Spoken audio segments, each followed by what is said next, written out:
And in Joe's front garden here in East Wall, he has the original model of that family unit sculpture in his front garden. Now it's chained to a pole, just in case anybody wants to try and rob this sculpture. But perhaps you can explain what the family unit sculpture is, and how it ended up in Fairview Park.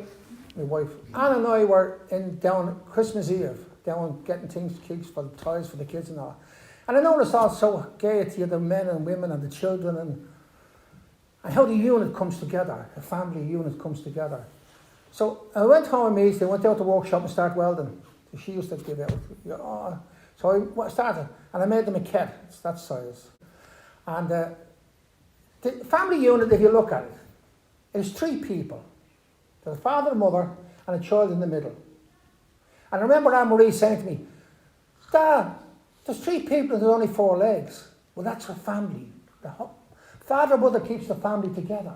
They keep them together. They're the complete support for them. And that's what it's about. The family unit. They hold up the family. The father and mother holds up the family. And that's what that piece is about. And that's where I got that idea from. And it's made out of scrap metal, of course, again, but that was to make it abstract, to make it look like a Celt and one thing or other. But that's why there's only 4 legs of the 3 people. And when I do something, I don't make to make. I make to please myself. Because when I'm doing that, that's my life. That's my time. That's all the time I can't get that time back. If I sell that, I still don't get time back. That's my time. So I only make and I only paint for myself. I paint for nobody. I do nothing for anybody except when I got commissions. And I don't like commissions. There's 3 trees behind the sculptor.